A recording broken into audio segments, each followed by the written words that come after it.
Časopis Probuďte se, vydání z ledna 2012. Tento časopis slouží k poučení celé rodiny. Ukazuje, jak je možné řešit dnešní problémy. Přináší zprávy, vypráví o lidech z mnoha zemí, zabývá se otázkami náboženství i vědy. Jde však dál, proniká pod povrch a poukazuje na hlubší význam současných událostí, přičemž je vždycky politicky neutrální a nevyvyšuje jednu rasu nad druhou. Tento časopis však především povzbuzuje k důvěře ve stvořitelův slib, že současný ničemný a nezákonný systém věcí bude brzy nahrazen pokojným a bezpečným novým světem. Úvodní série tohoto vydání má název Stojí za to jednat poctivě? Tvoří ji 4 články, které se jmenují Nepoctivost na každém kroku. Proč je těžké jednat poctivě? Poctivost se vyplácí. Poctivost vede ke skutečnému úspěchu. Dále uslyšíte články. Internetové podvody. Jak se před nimi chránit? Alpský roh. Hudba z hor. Když máte pocit, že už nemůžete dál. Nahrávka pokračuje články. Dílo náhody. Datlova nárazuzdorná hlava. Pozorujeme svět. Mladí lidé se ptají, proč jsem to jenom řekl? Nikdy není pozdě na to stát se božím přítelem. Na závěr si poslechněte články. Od našich čtenářů. Co říká Bible? Je někdy homosexuální jednání omluvitelné? Váží si boží lásky. Nyní věnujte pozornost prvnímu článku úvodní série, který se jmenuje Nepoctivost na každém kroku.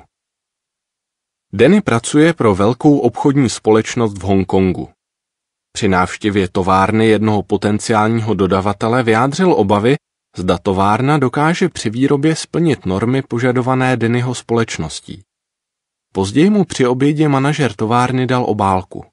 Uvnitř Danny našel úplatek, několik desítek tisíc dolarů v hotovosti. Odpovídalo to jeho celoročnímu výdělku. Dannyho zkušenost zdaleka není ojedinělá. To, jak je nepoctivost po celém světě rozšířená, je šokující. Ze soudních spisů například vyplývá, že v letech 2001 až 2007 jedna velká průmyslová firma v Německu vydala na úplatky, které jí měly zajistit zakázky, skoro 1 miliardu eur. Nedávné ostře sledované skandály některých korporací sice vedly k určitým reformám, ale zdá se, že celková situace se zhoršuje. Studie, kterou provedla organizace Transparency International v roce 2010, ukázala, že míra korupce za poslední 3 roky stoupla. Proč je tolik nepoctivosti? Je praktické jednat poctivě? Pokud ano, co to znamená? A může nám v tom pomoci Bible? Konec článku. Proč je těžké jednat poctivě? Poctivost v podnikání je přežitek z minulosti a ti, kdo se snaží jednat poctivě, jsou odsouzeni k nezdaru. Steven, USA. Souhlasíte s tímto pochmurným hodnocením situace? Je pravda, že nepoctivost se často vyplácí, minimálně z krátkodobého hlediska. Proto jsou ti, kdo se snaží jednat čestně, pod silným tlakem z různých stran. Vlastní touhy. Kdo by si nepřál mít víc peněz a žít ve větším luxusu? Když člověk dostane možnost nepoctivým způsobem získat peníze, může být těžké odolat. Rozhoduji o tom, se kterou společností naše firma uzavře kontrakt. Běžně jsou mi nabízeny úplatky. Pokušení snadno přijít k penězům je silné. Friends, Střední východ. Tlak na dosažení co největšího zisku. V posledních letech ovlivňuje podnikání na celém světě špatná ekonomická situace. Firmy také musí držet krok s rychle se měnícími technologiemi a přibývající konkurencí, jak domácí, tak zahraniční. Zaměstnanci mohou mít pocit, že jediný způsob, jak dosáhnout cílů stanovených majiteli a manažery, je uchýlit se k nepoctivosti. Mysleli jsme si, že to dělat musíme, jinak bychom přivedli firmu k úpadku. Reinhard Sikaček, zatčený pro uplácení. The New York Times. Tlak ze strany druhých. Spolupracovníci nebo zákazníci mohou někdy navrhovat a dokonce vyžadovat, abyste podpořili jejich nečestné plány. Manažer našeho předního zákazníka ke mně přišel a řekl, že o zakázku přijdeme, pokud mu nedám podíl ze zisku, tedy v podstatě úplatek. Johan, Jižní Afrika. Kultura. V některých kulturách je zvykem, že obchodní transakce jsou spojeny se vzájemným předáváním dárků. Někdy má dárek takovou hodnotu a je předán za takových okolností, že nemusí být jasné, zda už nejsou překročeny hranice poctivého obchodování. V mnoha zemích zkorumpovaní úředníci požadují peníze za to, že splní svou povinnost a rádi si nechají zaplatit za vstřícný přístup. Rozlišit, jestli se jedná o pozornost nebo úplatek, je vždy těžké. William, Kolumbie. Prostředí. Ti, kdo žijí ve velké chudobě nebo v zemích, kde panuje anarchie, jsou pod ještě větším tlakem. Za takových okolností mohou být lidé, kteří nejsou ochotní podvádět nebo krást, pokládáni za špatné živitele rodin. Nepoctivost se považuje za normální, nezbytnou a přijatelnou, pokud při ní ovšem nejste přistiženi. Tomasi, Konžská demokratická republika. Poctivost se stává relativním pojmem. Tlak na lidi, aby jednali nepoctivě, má dalekosáhlý dopad. Z průzkumu mezi obchodními manažery v Austrálii vyplynulo, že jich 9 z 10 pokládá úplatky a korupci za nesprávné, ale nevyhnutelné. Dotázaní řekli, že by byli ochotni porušit své morální zásady, aby pro svou firmu získali kontrakt nebo nějaké výhody. Nicméně ti, kdo se nepoctivosti dopouštějí, sami sebe často pokládají za čestné lidi. Jak to, že se i přes své nesprávné jednání vidí v dobrém světle? Časopis Journal of Marketing Research vysvětluje. Lidé jednají dost nepoctivě na to, aby se obohatili, ale stále ještě dost poctivě na to, aby si mohli nalhávat, že jsou čestní. Aby sami před sebou nestratili tvář, snaží se svou nepoctivost omlouvat, bagatelizovat nebo různě zdůvodňovat.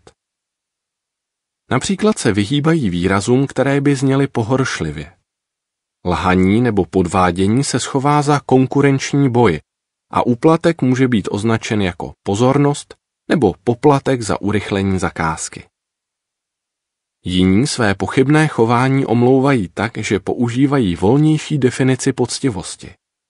Tom, který pracuje ve finančním odvětví, si všiml.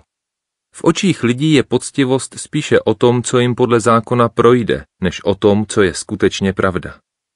David, bývalý podnikatel, se vyjádřil takto. Když se na nepoctivost přijde, lidé se pohoršují, ale dokud není odhalená, považuje se za přijatelnou.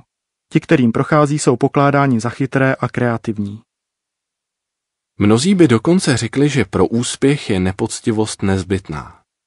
Jeden dlouholetý podnikatel uvádí. Lidé, kteří mají soupeřivého ducha, často říkají, musíte udělat cokoliv, abyste zakázku dostali. Je to ale pravda? Nebo je to tak, že ti, kdo se snaží ospravedlnit svou nepoctivost, vlastně klamou sami sebe falešným uvažováním? Jakub 1.22. Následující článek pojednává o tom, proč je praktické jednat poctivě. Konec článku. Poctivost se vyplácí.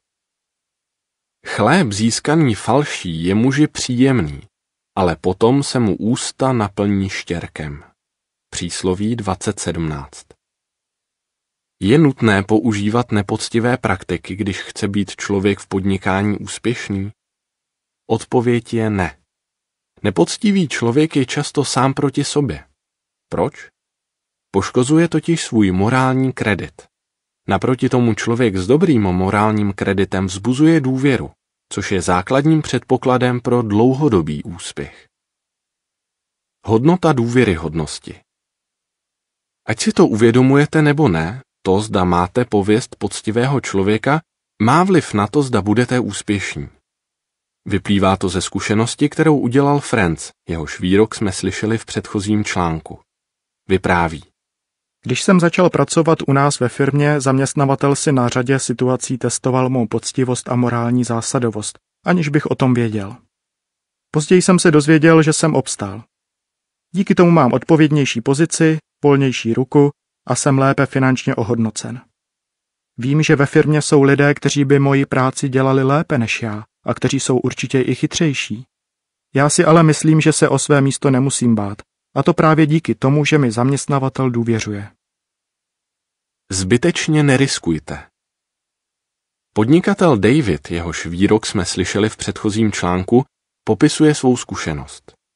Když jsem pozoroval lidi, kteří začali jednat nečestně, aby získali krátkodobé výhody, říkal jsem si, stejně jako se faktura někdy opozdí, ale nakonec určitě přijde, i nečestné jednání nakonec přinese nějaké problémy. Moje firma odmítla mnoho pochybných obchodních příležitostí. Řada firem, které je využily, později zkrachovala a někteří jejich zaměstnanci byli soudně stíháni. My jsme takovým důsledkům předešli. Když se Ken snažil vybudovat dobytkářskou farmu na jihovýchodě Afriky, mohl být v pokušení podplatit úředníky, aby urychlili dovoz výrobků a pomohli mu vyhnout se placení cla. Říká: Mnoho jiných farmářů to udělalo. My jsme jednali čestně a tak trvalo 10 let, než se nám podařilo uvést farmu do provozu. Stálo to za to? Ano. Ty, kdo upláceli, potom skorumpovaní úředníci neustále obtěžovali a chtěli od nich další peníze. Jak se vyrovnat s ekonomickými problémy? Když firmě, která se potýká s finančními problémy, hrozí bankrot, je pod velkým tlakem, aby se dopustila nepoctivosti. Za takových okolností se však také může ukázat, jakou hodnotu má dobrý morální kredit. Vezměme si například Billa, jehož stavební firma se dostala do úpadku při poklesu bytové výstavby ve Spojených státech.